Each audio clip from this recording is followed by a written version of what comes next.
ఇర్మియా గ్రంథం 35వ అధ్యాయం. ఇర్మియా గ్రంథం 35వ అధ్యాయం.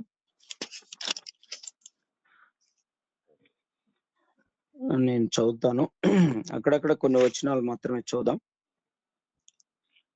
యోషియా కుమారుడును యూదారాజునైన యెహోయాకీము దినములలో యెహోవా యొద్ద నుండి ఇర్మియాకు వాక్కు ప్రత్యక్షమై, నీవు రేకాబీయుల యొద్దకు పోయి వారితో మాట్లాడి, యెహోవా మందిరములోని గదులలో ఒకదానిలోనికి వారిని తోడుకొని వచ్చి త్రాగుటకు వారికి ద్రాక్షారసమిమ్మని సెలవీయగా, నేను ఇర్మియా కుమారుడును యెజన్యా మనమడునైన హబ్బజ్జిన్యాను అతని సహోదరులను అతని కుమారులనందరినీ అనగా రేకాబీయుల కుటుంబీకులనందరినీ తోడుకొని వచ్చితిని. యెహోవా మందిరంలో దైవజనుడగు ఇగ్దల్యా కుమారుడైన హానాను కుమారుల గదిలోనికి వారిని తీసుకొని వచ్చితిని. అది రాజుల గదికి సమీపమున ద్వారపాలకుడును షల్లూము కుమారుడునైన మయసేయ గదికి పైగా ఉండెను. నేను రేకాబీయుల ఎదుట ద్రాక్షారసముతో నిండిన పాత్రలను గిన్నెలను పెట్టి ద్రాక్షారసము త్రాగుడని వారితో చెప్పగా, వారు, మా పితరుడగు రేకాబు కుమారుడైన యెహోనాదాబు, మీరైనను మీ సంతతి వారైనను ఎప్పుడునూ ద్రాక్షారసము త్రాగకూడదని మాకు ఆజ్ఞాపించెను, గనుక మేము ద్రాక్షారసము త్రాగము అని చెప్పారు. కాబట్టి ప్రియమైన వారలారా, మరికొన్ని అప్పుడు మరలా మన సందర్భాన్ని బట్టి జ్ఞాపకం చేసుకుందాం. ఇక్కడ మనం చదివినటువంటి భాగములో దేవుడు, తండ్రి అయిన దేవుడు ఇర్మియాకు ఒక ఆజ్ఞాపిస్తున్నాడు. రేకాబీయుల కుటుంబములోని వారిని పిలిచి వారికి ద్రాక్షారసం ఇవ్వు, త్రాగమని చెప్పు అని చెప్తున్నాడు. చెప్పడములో నిజంగా వారికి ద్రాక్షారసము త్రాగించాలని కాదు, ద్రాక్షారసము తాపించడం మంచిదని కూడా కాదు. ఇది ఒక పరీక్ష. దేవుని పిల్లలకు ఒక పరీక్ష. ఈ పరీక్ష చేస్తుంది దేవుడే, మానవుడు కాదు. దేవుడే రేకాబీయుల కుటుంబాన్ని ఒక సాధనముగా వాడుకోబోతున్నాడు. ఈ భాగములో రేకాబీయుల కుటుంబాన్ని యూదా ప్రజలకు, ఇశ్రాయేలు ప్రజలకు ఒక గుణపాఠముగా చెప్పబోతున్నాడు. కాబట్టి ఈ రేకాబీయుల కుటుంబం చాలా మాదిరికరమైనటువంటి కుటుంబం. ఆ కుటుంబీకులందరూ చాలా మాదిరికరమైన వాళ్ళని గ్రహిస్తున్నాం. ఎందుకంటే ఇక్కడ మనం మాటలోనే గమనిస్తే యెహోనాదాబు అంటేనే అర్థం దేవుని ఘనపరచువాడు,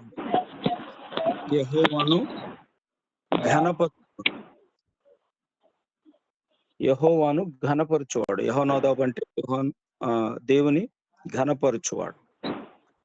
కాబట్టి అటువంటి వారిని తీసుకొని వచ్చి ద్రాక్షారసము త్రాగుటకు ఇవ్వు అని ఇర్మియాకు బోధించినప్పుడు, ఇర్మియా వారిని పిలిపించి ఆ రాజు గదులకు సమీపముగా ఉన్న గదిలో వారిని కూర్చొనిబెట్టి ద్రాక్షారసము వారికి ఇచ్చినప్పుడు వారన్న ఒక మాదిరికరమైన మాట, మనందరికీ గుణపాఠం, హెచ్చరిక అయిన మాట ఏంటంటే, మేము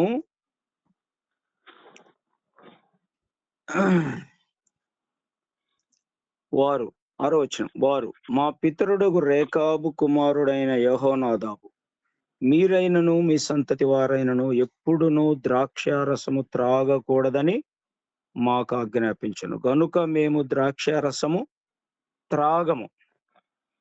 ఈ మాట దగ్గర రేకాబు కుటుంబీకులు పరీక్షలో పాస్ అయిపోయారు.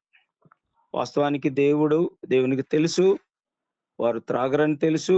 అయినా ఆ సన్నివేశం అది ఎందుకు కల్పించబడిందంటే అది కృత్రిమమైనటువంటి సన్నివేశం కల్పించడం జరిగింది అక్కడ. ఎందుకంటే ఆ కుటుంబం ద్వారా యూదా ప్రజలకి, యెరూషలేము నివాసులకి, ఇశ్రాయేలీయులకి దేవుడు ఒక పాఠము నేర్పించబోతున్నాడు. అయితే ఈనాడు మనకు కూడా ఇది పాఠం.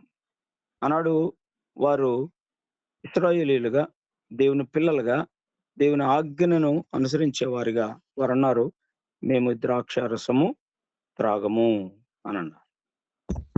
ఇక్కడే వారి ఆ ప్రాక్టికల్ లైఫ్ కనపడుతుంది. ఇది ప్రాక్టికల్ లైఫ్ అంటే.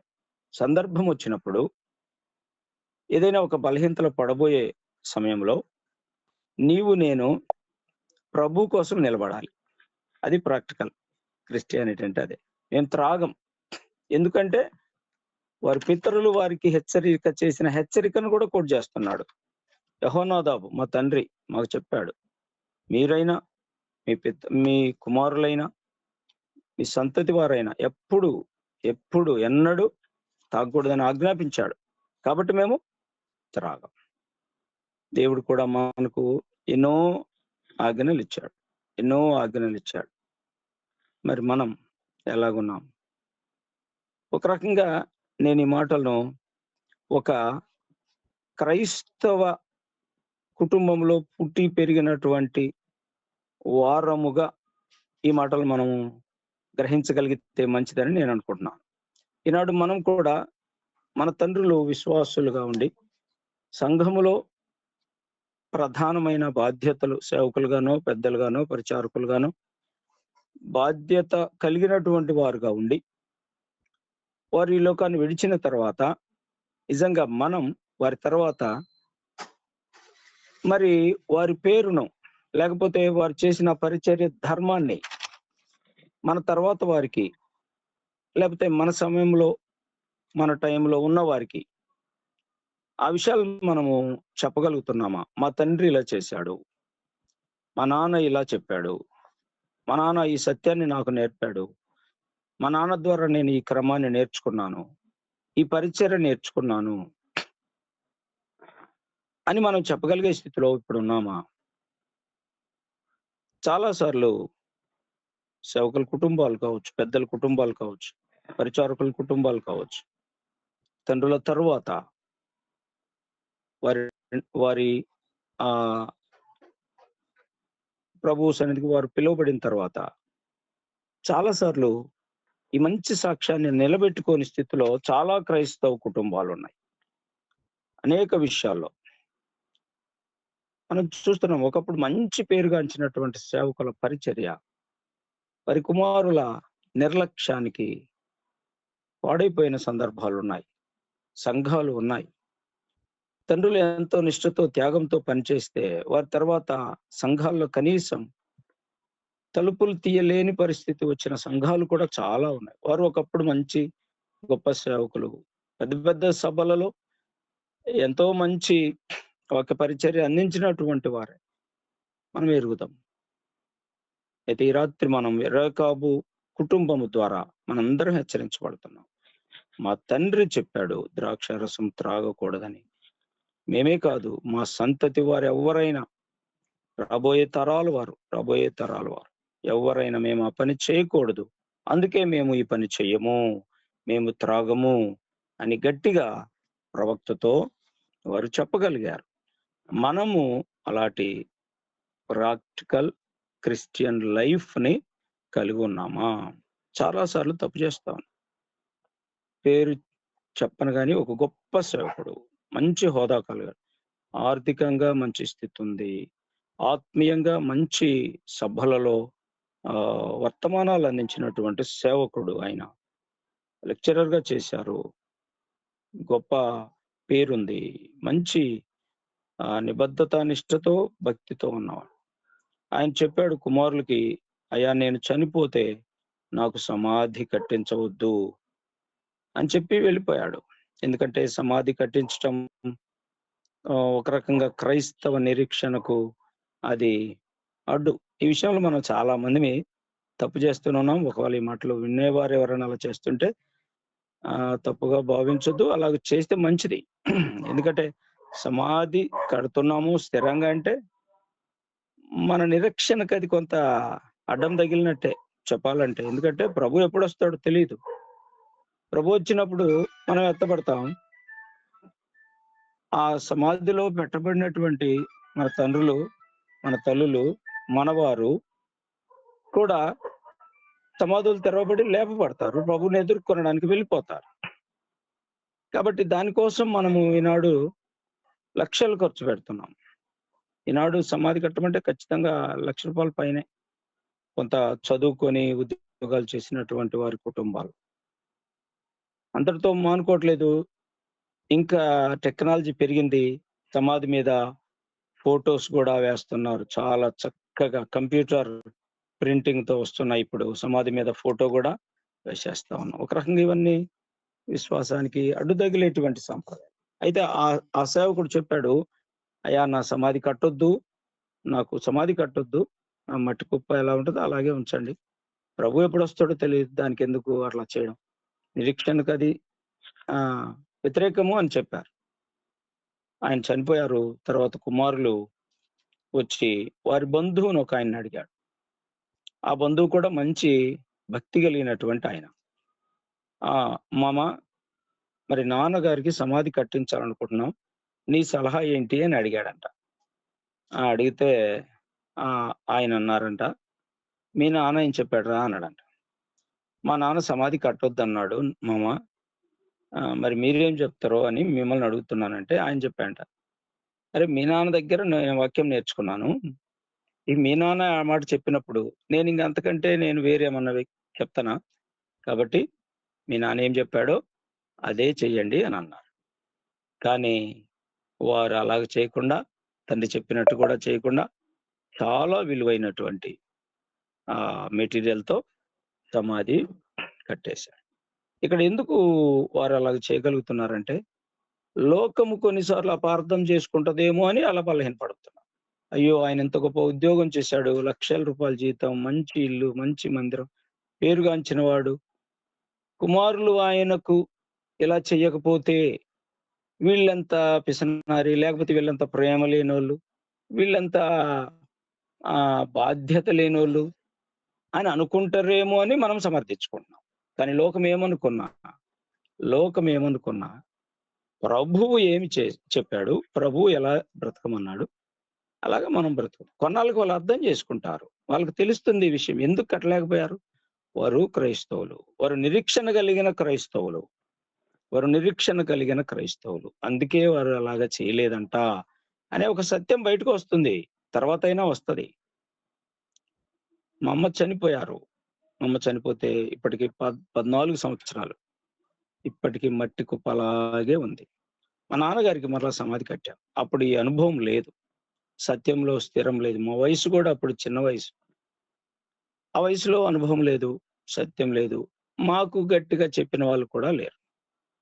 అయితే తర్వాత కొంత వాక్యం తెలిసిన తర్వాత అమ్మ సమాధిని ఆ మట్టి కుప్ప అలాగే ఉంది. మా అక్కోళ్ళు వాళ్ళు బలవంతం చేశారు. "ఏంట్రా అంత చక్కగా బ్రతికితే" అందులో ఆ రోజుల్లో పల్లెటూరులో ఉపాధ్యాయుల కుటుంబం అంటే ఏమి లేకపోయినా గౌరవం చాలా ఎక్కువ. అది మనందరికి తెలుసు. గౌరవంగా బ్రతికారు. అమ్మకు సమాధి కట్టలేదు అనంటే నేను చెప్పాను అక్కోళ్ళతో, "సమాధి కట్టమక్క. అది వాక్య విరుద్ధం అక్క. వద్దు, కట్టమని" చెప్పాం. చాలా సార్లు ఏడ్చి వాళ్ళు చెప్పారు. "కాదు, వద్దక్కా, అది దేవునికి లోబడాలి. మనం అమ్మ నాన్న మీద గౌరవం లేనట్టు కాదది. మనం దేవునికి లోబడుతున్నాం. అమ్మ నాన్నలను గౌరవిస్తున్నాం." ఈనాటికి ప్రతిరోజు అమ్మ నాన్న ఏదో ఒక సందర్భంలో వస్తా. వారు చెప్పిన మాటలు, మా నాన్న చేసిన బోధలు, మాకు వ్యక్తిగతంగా నేర్పించిన సత్యాలు ప్రతిరోజు జ్ఞాపకం చేసుకుంటాం. అంతేగాని వారి కోసం ప్రజలు చూస్తారని ఏదో చేస్తే కాదు. కాబట్టి ఇక్కడ రేఖాబీయులు కుమారులు ఎంత చక్కని మాట్లాడుతున్నారు. "మా తండ్రి మాకిలా నేర్పించాడు. కాబట్టి మేము ఆ పని చెయ్యం." క్రైస్తవులుగా అది ప్రాక్టికల్. మనం అలాగుండడం చాలా క్షేమం. మనందరికీ క్షేమం. ఇది మాదిరి. వేల సంవత్సరాల తరువాత మనం ఈ కుటుంబాన్ని జ్ఞాపకం చేసుకుంటున్నామంటే వారు చూపిన మాదిరికరమైన భక్తి అని మనం గ్రహిస్తున్నాం. తరువాత 8వ వచనములో మరలా అంటున్నారు, కావున మా పితరుడైన రేకాబు కుమారుడు యోహానాదాబు మాకు ఆజ్ఞాపించిన సమస్త విషయములలో అతని మాటను బట్టి మేము గాని, మా భార్యలు గాని, మా కుమారులు గాని, మా కుమార్తెలు గాని ద్రాక్ష రసము త్రాగుటలేదు. ఇదంత గట్టి నిర్ణయం.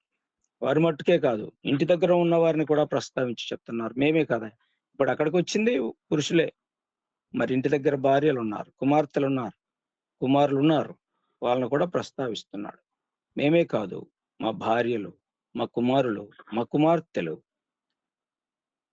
ఆ పని మేము చేయడం లేదు. ఎందుకంటే మా తండ్రి యోహానాదాబు, వారి తండ్రి రేకాబు, ఆ వంశంలో వచ్చిన వారం.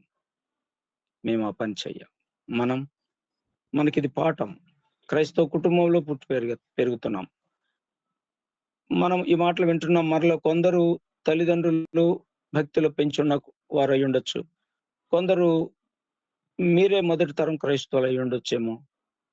కానీ ఒకవేళ రెండవ తరం క్రైస్తవులుగా నేను రెండవ తరం క్రైస్తవుని చెప్పుకుంటున్నాను. ఎందుకంటే మా జేజనాన్నలు లేదు, కానీ అమ్మా నాన్నలు విశ్వాసమందు నిలకడగా జీవించి సత్యాలు నేర్పించి ప్రభు దగ్గరికి వెళ్ళినవారు.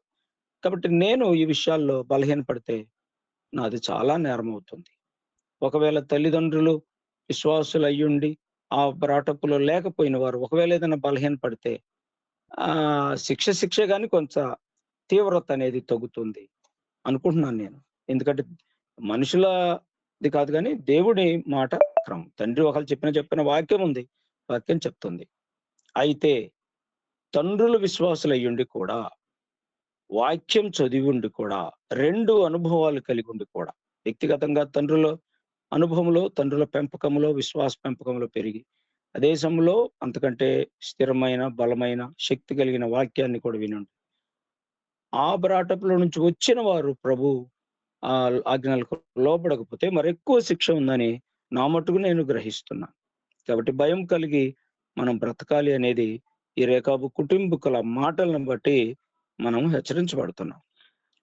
ఇక్కడ అన్నారు, మా కుమారులు, మా కుమార్తెలు, మా భార్యలు, మేము ఎవ్వరం ఆ పని చేయడం లేదు. ఈ విషయము దేవుడు ఎరిగినటువంటి వాడు, అందుకే రాయించాడు రేకాబు కుటుంబాన్ని. అబ్రహాము విషయంలో కూడా అదే అన్నారు కదా. అబ్రహాము తన తదనంతరం ఈ తన కుమారులు విశ్వాసం నడుచుకున్నట్లు ఈ విధులు, ఈ ఆజ్ఞలు తనకు, తన కుమారులకు, తన తర్వాత వారికి నేర్పించునని యెహోవా ఎరిగి ఉండేను అని అబ్రహామును బట్టి వ్రాయబడినమాట. ఎంత చక్కనిది. దేవుడు ఆ మాట నిన్ను నన్ను బట్టి మాట్లాడగలడా? ఫలానా సహోదరుడు తన పిల్లలకు ఈ మాటలు నేర్పిస్తాడని నేను ఎరుగుదును అని నిన్ను బట్టి, నన్ను బట్టి దేవుడు అనగలుగుతాడా? ఇక్కడ రేకాబు కుటుంబాన్ని దేవుడే ఇర్మియాతో చెప్పి తెప్పించాడు. ఫలానా కుటుంబాన్ని పిలిపించు, ఆ కుటుంబం ద్వారా ఇశ్రాయేలుకి, యూదులకి, యుధ జాతి వారికి నేను పాఠం నేర్పించబోతున్నాను అన్నాడు. పిలిపించారు. పరీక్షలో వాళ్ళు పాస్ అయ్యారు. పరీక్ష పాస్ అయిన తర్వాత చివరి వచనంలో వారికి ఒక గొప్ప ధన్యత కూడా దేవుడు ఇచ్చాడు, వాగ్దానం చేశాడు, ధన్యత కూడా ఇచ్చాడు. మరలా దాన్ని చివరిలో జ్ఞాపకం చేసుకుందాం.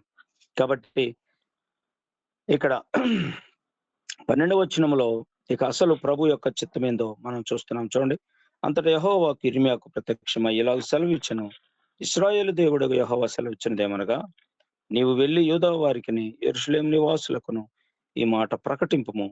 యెహోవా వాక్కు ఇదే, మీరు శిక్షకు లోబడి నా మాటలను ఆలకింపరా, ఇదే యెహోవా వాక్కు. ద్రాక్షారసం త్రాగవద్దని రేకాబు కుమారుడైన యెహోనాదాబు తన కుమారులకు ఆజ్ఞాపించిన మాటలు స్థిరముగా ఉన్నవి. నేటి వరకు తమ పితరుని ఆజ్ఞకు విధేయులై వారు ద్రాక్షారసం త్రాగకున్నారు. అయితే నేను పెందల కడ లేచి మీతో బహుశ్రద్ధగా మాట్లాడినను మీరు నా మాట వినుకున్నారు. మరియు పెందల కడ లేచి ప్రవక్తలైన నా సేవకులందరినీ మీ వద్దకు పంపుచు, ప్రతివాడును తన దుర్మార్గతను విడిచి మీ క్రియలను చక్కపరుచుకొనిన ఎడలను అనే దేవతలను అనుసరింపకయు వాటిని పూజింపకయు నిండిన ఎడలను నేను మీకును మీ పితరులకును ఇచ్చిన దేశంలో మీరు నివసింతురని నేను ప్రకటించితిని గాని మీరు చెవియొగ్గక నా మాట వినకపోతరి.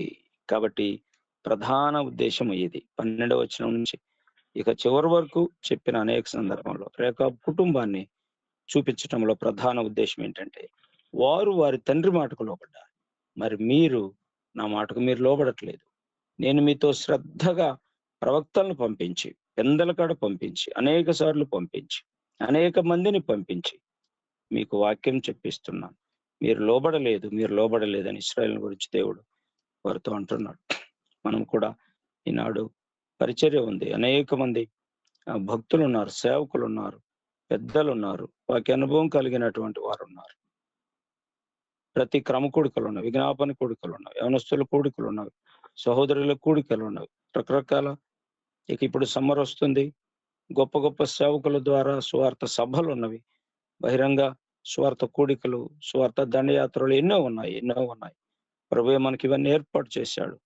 కానీ మనం ఎంతవరకు ప్రభు యొక్క మాటలకు మనం లోబడుతున్నాం? మన కుటుంబాలకు మనం నేర్పించగలుగుతున్నాం, మన పిల్లలకు మనం నేర్పించగలుగుతున్నాం. మనం పరీక్షించుకోవాల్సిన వారమై ఉన్నాం.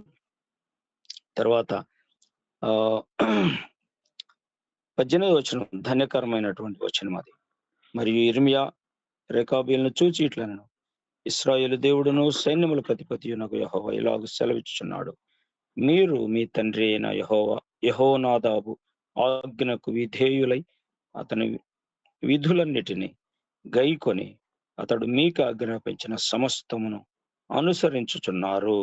కాబట్టి ఇశ్రాయేలు దేవుడును సైన్యములకు అధిపతియునగు యెహోవా సెలవిచ్చున్నదేమనగా, నా సన్నిధిలో నిలుచుటకు రేకాబు కుమారుడైన యెహోనాదాబునకు సంతతి వాడు ఎన్నడూ నుండక మానడు. గొప్ప భాగ్యం. వారి యొక్క నిష్టకు, వారి యొక్క ఆచరణాత్మకమైన విశ్వాస జీవితానికి, ఆచరణతో కూడిన దైవ భక్తికి వారికి వచ్చినటువంటి రివార్డు చివరిలో ఏంటంటే, ఆయన సన్నిధిలో ఆ సంతతి వారు నిత్యము మందిరంలో సేవ చేసేటువంటి గొప్ప భాగ్యం దేవుడే వాగ్దానం చేశాడు. యెహోనాదాబుకు సంతతి వాడు ఎన్నడూ నుండక మానడు అంటే ఉంటాడు. ఆయన సంతతి వారు నిత్యము ఆయన సన్నిధిలో ఆయన సేవ చేస్తూ నిరీక్షణ కలిగిన వారుగా, ఆశీర్వాదకరమైన జీవితం గడిపేవారుగా ఉంటారు, కొనసాగుతారు. ఇదెంత గొప్ప భాగ్యం. నిజంగా యెహోనాదాబుకు పేరుకు తగినటువంటి ఆ జీవితం తన సంతతికి దేవుడు అనుగ్రహించాడు. ఇటువంటి వారినే కదా మనం అనేది సార్థక నామధేయులు. సార్థక నామధేయులు అంటే పేరు ఏమైతే పెట్టుకున్నారో ఆ పేరుకు తగిన జీవితం జీవిస్తే వాళ్ళని ఏమంటారంటే సార్థక నామధేయులు. యెహోనాదాబు తన కుటుంబం, తన వంశం, తన సంతతి వారు నిజంగా ఎంత సార్థక నామధేయులు. మనమంతా క్రైస్తవులం. నిజంగా మన పేర్లు పక్కన పెడదాం, మనందరికీ ఒకే పేరు, సామూహికమైన పేరు క్రైస్తవులం. నిజంగా మనం క్రైస్తవులం, సార్థక నామధేయులుగా ఉన్నామా? ఆలోచించుకుందాం. నిజంగా దేవుడు అలాగుంటే రేకాబు కుమారులకు వాగ్దానం చేసినట్లుగా ఆ యెహోనాదాబు సంతతిలో ఎప్పటికీ నా సన్నిధిలో ఉంటారు. మనము ఈనాడు ఉన్నా లేకపోయినా మన సంతతి వారు, రాబోయే తరాల వారు నరకానికి వెళ్లే జాబితాలో ఉండకుండా పరలోక పౌరసత్వం జీవగ్రంథంలో పేరు రాసుకున్న అనుభవంలో పెరిగేటువంటి ప్రజలు, పెరిగే సంతతి మన కుటుంబాల తరువాత ఉండాలని మనం ఆశిస్తాం. ఆశించాలంటే మనం ఏం చేయాలి? మన తండ్రులు నేర్పిన పాఠాలు, మన తండ్రులు నేర్పిన సత్యాలు, మన తండ్రులు నేర్పిన క్రమం, ఆ భక్తిని కొనసాగించాలి. కొనసాగిస్తే దేవుడే మనకు నిత్యమైన ఆశీర్వాదం, నిత్యమైన వాగ్దానం చేసే దేవుడుగా మనకు కనపడుతున్నాడు. కాబట్టి నిజమైన ఆచరణాత్మకమైన క్రైస్తవ జీవితం రేకాబు కుటుంబం ద్వారా దేవుడు మనకు నేర్పిస్తున్నాడు. కాబట్టి ఈ వాక్య భాగంలో ఇంకా అనేక విషయాలు ఉన్నాయి. అవి మనం వ్యక్తిగతంగా చదువుకొని మరి ఎక్కువగా కొత్త విషయాలు నేర్చుకొని ప్రభువులో స్థిరపడదాం. ప్రభు అక్కడ పర్యంతం ఎదురు చూసి జీవిస్తాం. ఈ కొద్ది మాటలు శ్రద్ధగా విన్నందుకు పాల్గొన్న ప్రతి సహోదర సహోదరులకి వందనాలు తెలియజేస్తున్నాను. బాధ్యత కలిగి నాకు అవకాశం ఇచ్చినటువంటి సహోదరులకు కూడా నా కృతజ్ఞతలు తెలియజేస్తూ కొద్ది మాటలు ముగిస్తున్నాను. అన్న అందరికీ వందనాలు. ఓకేనా? థ్యాంక్ యూ అన్న, Thank you. వందనాలు. అన్న వందనాలన్న. ఓకే. ప్రియమైన దేవుని బిడ్డలారా, దేవుడు తిమోతి అన్న గారిని బలపరిచి మనందరి ఆధ్యాత్మిక జీవితాలకు అవసరమైనటువంటి మరి ఆచరణాత్మకమైన క్రైస్తవ జీవితానికి సంబంధించిన చాలా మంచి వర్తమానాన్ని దేవుడు మనకు అనుగ్రహించాడు. అందును బట్టి ప్రభువును స్తుతిస్తున్నాం. రేఖాబీయుల సంతతి అనగా యెహోనాదాబు కుటుంబీకులు ఏ రీతిగా మరి ఆచరణాత్మకమైన క్రైస్తవ జీవితాన్ని లోకంలో వారు జీవించారో, ఆ కుటుంబాన్ని గురించినటువంటి చరిత్ర, తమ పితరుడు ఇచ్చినటువంటి ఆ చెప్పిన మాటకు వారు లోబడి ఏ రీతిగా తమ యొక్క జీవితాన్ని, ఆధ్యాత్మిక జీవితాన్ని కాపాడుకున్నారో, మాదిరికరమైన జీవితాన్ని ఏ రీతిగా కాపాడుకున్నారో అట్టి విషయాలు మరి సహోదరులు మరొకసారి మనకు జ్ఞాపకం చేశారు. అందును బట్టి ప్రభువును ఎంతగానో స్తుతిస్తున్నాం. ఒక మాట, మనిషి చనిపోయి ఉండవచ్చు కానీ అతడు చెప్పినటువంటి మాట చనిపోలేదు అన్నటువంటి దానికి చక్కటి తర్కాణం, నిదర్శనం యెహోనాదాబు కుటుంబీకులు. అట్టి మాదిరికరమైన జీవితాన్ని మనం కూడా అనుసరించుదాం. దేవుని రాకడ కొరకు మనము సిద్ధపడుదాం. అట్టి కృప దేవుడు మనకు దయచేయునుగాక. ప్రియులారా, మరి చివరిగా ముగింపు ప్రార్థన చేసుకుని మనం ఈ యొక్క కార్యక్రమాన్ని ముగించుకుందాం. మన మధ్య దైవజనులు హెచ్కేల్ లివింగ్స్టన్ అన్నగారు మన మధ్య ఉన్నారు. ముగింపు ప్రార్థన వారు చేసి కార్యక్రమాన్ని ముగించవలసిందిగా ప్రభు పేరట వారికి మనవి చేస్తున్నాం.